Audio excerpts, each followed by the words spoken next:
kasih buat ibu pengawas yang sudah menjembatani kegiatan ini untuk kita boleh melakukan, yaitu sesuai dengan tema pelatihan penyusunan modul ajar kurikulum merdeka.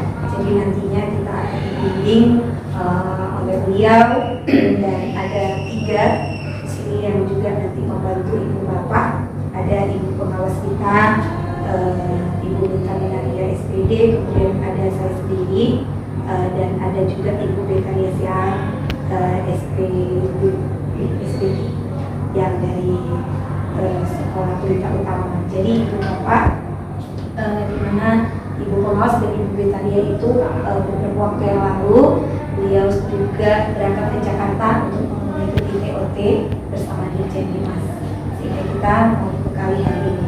Untuk itu tanpa berpanjang lebar kita akan melakukan kegiatan ini, namun sebelumnya kita berdoa yang dipimpin oleh Bapak Pendeta Simon. Bapak mungkin ibu pengawas sudah beberapa hari, kurang lebih 5 hari ya di Jakarta. Beliau membawa beberapa materi untuk kita, karena beliau di sana juga diperlengkapi melalui Dirjen Dimas terkait mengapa kurikulum merdeka itu berubah. Jadi memang mungkin ibu bapak bisa dapatkan di platform Merdeka Mengajar terkait kurikulum merdeka itu seperti apa. Tetapi ini khusus untuk mata pelajaran pendidikan agama Kristen. Kita ini tentu harus berbeda dengan mapel lain. Kalau mapel lain disampaikan secara umum kan, namun kita ada sejarahnya seperti apa sehingga kita tahu nanti kurikulum merdeka khusus untuk mata pelajaran agama. Jadi bukan kita jadi miskonsepsi, tapi kita satu persepsi sehingga tidak ada perbedaan di antara kita. Kalaupun ada perbedaan mungkin dalam hal melakukan mungkin modul ajar atau ketika kita mengajar. Itu saja, tanpa berpanjang lebar kita akan dengarkan narasumber yang pertama, yaitu ibu pengawas kita, Ibu Betalia SPD. Waktu dan tempat kami kasih. Terima kasih Ibu Nyanyi. Jadi memang Ibu, mungkin kalau perubahan kurikulum mungkin kita semua sudah sama-sama tahu kenapa harus berubah, dan sudah sering kita alami bahwa kurikulum itu selalu berubah-ubah ya. Ini disebabkan karena adanya perubahan ini, disebabkan peningkatan semakin baik dan semakin baik. Itu tujuannya, bukan membuat kita sulit, tetapi karena dinamis, selalu bergerak maju, ya itu alasan yang paling utama. Namun kurikulum merdeka ini mungkin Bapak Ibu bisa menemukan di teman guru yang lain atau mapel yang lain, tapi khusus untuk guru agama Kristen memang ada spesifiknya, ada perbedaannya. Tadi ini memiliki kemampuan pencapaian yang tinggi dan dapat memahami materi dengan cepat, ya, sehingga mempunyai keterampilan dalam memimpin. Dia juga bisa nanti akan memimpin utamanya juga. Lanjut Bu, next. Iya. Kemudian yang keenam, model pembelajaran. Model pembelajaran atau rangkaian pembelajaran menggambarkan bukti karya, aksi nyata. Ibu bapak, ini tuntutan kita. Kita kan 2 payung, ada kemenang, ada biaya pendidikan. Baik swasta, baik negeri, kita sama. Kita harus lebih aktif di sini. Nah, apa sih fungsinya ini buat kita kan gitu? Kita kan guru agama, kita ada di Kemenang. Apa untuk apa? Kita kan sudah mendapatkan namanya akun Belajar ID. Jadi downloadlah namanya platform Merdeka Mengajar. Nah, ketika ibu bapak download ini, di sini banyak perangkat ibu bapak menjadi referensi kita. Referensi ya, karena tadi Ibu Minta sudah sampaikan. Tentu anak di tempat hujan dengan di tempat saya tentu berbeda kemampuannya. Bisa aja di tempat hujan jauh lebih berpikir kritis. Jauh bernalar kritisnya dibanding anak saya, karena anak kami itu ada di kebun, sinyalnya ada lambat, gitu kan? Nah, ibu bapak misalnya, Bu Nur kirimlah buku murid, padahal di sini ada. Ibu bapak tinggal klik lihat perangkat, nanti ibu bapak tinggal lihat modul, fasenya fase ambil yang umum, kemudian pilih fase dipilih. Nah, nanti di sini ada. Ini karena mungkin kemudian ini yang sangat berfungsi buat kita, namanya lihat pelatihan mandiri. Di sini ada banyak topik Ibu Bapak. Sekarang yang SMP topiknya sudah 9. Ini mendapat sertifikat resmi. Jadi apalagi yang PNS ini sangat butuh. Enggak PNS pun di Dapodi kita wajib menginput sertifikat. Ya, di Dapodi wajib input sertifikat apa yang kita dapat. Ini saya sudah selesaikan untuk semua topiknya. Tinggal yang terbaru ini topik terakhir. Saya belum selesaikan, ada beberapa. Nah di sini ada aksi nyatanya, aksi nyata yang udah Ibu Bapak buat apa gitu. Jangan punya akun belajar ID tapi tidak dimanfaatkan.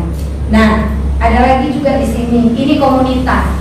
Komunitas kita sudah ada, namanya MGMP garis SMP Kota Batam. Garis itu apa? Guru Agama Kristen. Di sini sudah 79 pengikutnya. Tapi guru agama Kristen Kota Batamnya yang belum semua join. Ini yang join ini saya perhatikan malah dari luar Kota Batam. Ya, saya mungkin ini Bu Nur ini repot kali di grup ini, terus nge-share. Ibu Bapak kalau nge-share aksi nyata saya pasti komen. Pasti saya komen. Karena bagi saya apa? Kalau nggak kita yang mendukung teman kita siapa lagi? Kan gitu. Tapi punya saya jarang ada guru agama yang mau komen. Mungkin karena terlalu sibuk atau banyak kegiatan sampai akhirnya lupa. Saya jujur MGMP itu dari awal berdirinya nggak pernah saya hapus. Jadi ketika ada aksinya belum, saya cari lagi kata, yang mana ya aksinya yang belum saya isikan. Padahal nggak nyampe 2 menit ngisinya. Tinggal ngisi apa sih yang bagus dari teman kita gitu. Nah, Ibu Bapak bukan mau sombong. Di sini ada klik narasumber. Ibu Bapak tinggal filter nanti misalnya jenjang SMP. Misal jenjang SMP siapa sih yang udah masuk narasumber kan gitu, di sekolahku siapa gitu, pengen tahu kan. Kemudian jenjang SMP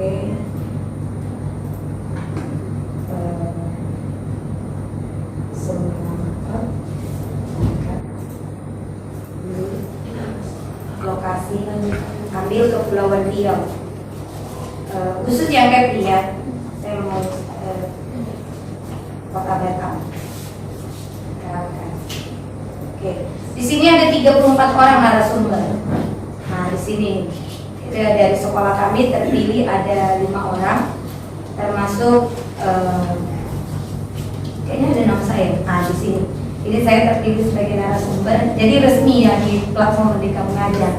Saya bukan ngasal-ngasal narasumber apa enggak. Ini kami pelatihan sampai kurang lebih sebulan, jadi DKP dulu. Habis DKP Dewan Komite Pembelajar karena sekolah kami sekolah penggerak angkatan pertama di Kota Batam kebetulan. Nah, kami terpilih ada 5 orang teman-teman saya, ada Saprianto, ada Fatima, ada Yosi, dan ada Putri Palawani. Waktu kami melakukan di komunitas ini, Ibu Bapak, saya ajak kolaborasi dengan Mapelai. Jadi saya nggak mau cuma guru agama. Jadi ini kan misalnya komunitas belajar ID, saya ajak bergabung, yuk kita kolaborasi, yuk kasih materi gitu. Jadi nggak juga tertutup hanya guru agama, jangan juga seperti itu. Jadi Bu Bapak sebenarnya kedatangan kurikulum Merdeka ini bukan hanya merdeka di guru, bukan hanya merdeka di siswa, tapi di kita guru juga. Ya, banyak kan mungkin prestasi atau apapun yang bisa kita ambil dari platform Merdeka Mengajar, termasuk juga perangkat ajar. Kalau Ibu Bapak butuh buku ada di sini. Pancasila ini nggak perlu dimasukkan ke 6 dimensi. Jadi apa yang dimasukkan? Tergantung aktivitas langkah pembelajaran kita nanti ngapain. Ada nggak di situ nanti bernalar kritis? Ada nggak anak itu mandiri? Kita buat. Kalau kira-kira anak itu nanti diskusi, buat gotong royong. Oke? Lanjut. Sarana prasarana apa yang kita gunakan? Saya nggak pakai laptop, saya nggak pakai video, saya nggak pakai audio, nggak mungkin. Karena kita pasti nanti melakukan tes gaya belajar. Jadi Ibu Bapak sebenarnya ya, alur membuat modul ajar ini, kita tes dulu sebenarnya anak kita asesmen.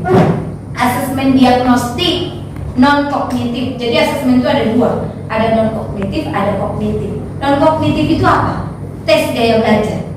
Anak itu FAK ya, namanya FAK, V-A-K, visual, audiovisual, kinestetik. Sering nggak ketemu anak-anak kita itu nggak mau diem, suka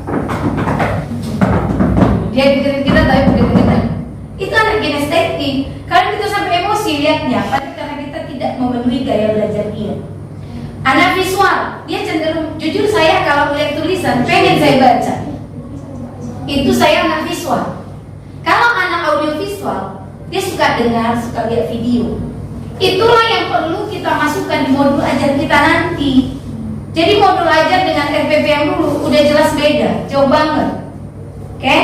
Nah, di sini nanti kita buat video, audio speaker. Jadi kunci kurikulum merdeka supaya bisa diterapkan dengan baik ada dua. Satu, pembelajaran diferensiasinya, satu lagi asesmennya. Asesmen diagnostik non kognitif dan tulisan. Berarti dia anak visual. Nah, disitulah nanti terletak target peserta didiknya. Ada tadi disampaikan dulu 4 target. Targetnya itu namanya nanti pembelajaran diferensiasinya. Ya, oke. Tapi sebelumnya siapa dulu udah menerapkan IKN di sekolahnya? Semua udah ya? Belum? Ya, nanti kalau belum tinggal gampang berarti untuk ke depan. Oke, di sini saya buat ada peserta didik reguler, jumlah peserta 98, terdiri dari visual, audio, kinestetik. Jadi ibu bapak yang udah menerapkan kurikulum merdeka, tolong tes gaya belajar anak. Caranya bagaimana? Jujur, kalau ini saya buatkan grup anak. Nanti yang tadi yang disampaikan minta blended learning. Jadi blended asesmen diagnostik dilakukan nggak usah di kelas. Tes gaya belajar nggak usah lakukan di kelas, habis waktunya. Sekarang Pak Kurniadi menyarankan 1 JP 30 kan Bu? Disarankan kita hanya 30 aja, nggak usah 40 lagi. Nah 30 3 JP-nya kita kali 3 90 menit. Kalau kita mau melakukan asesmen diagnostik di kelas, nggak sempat.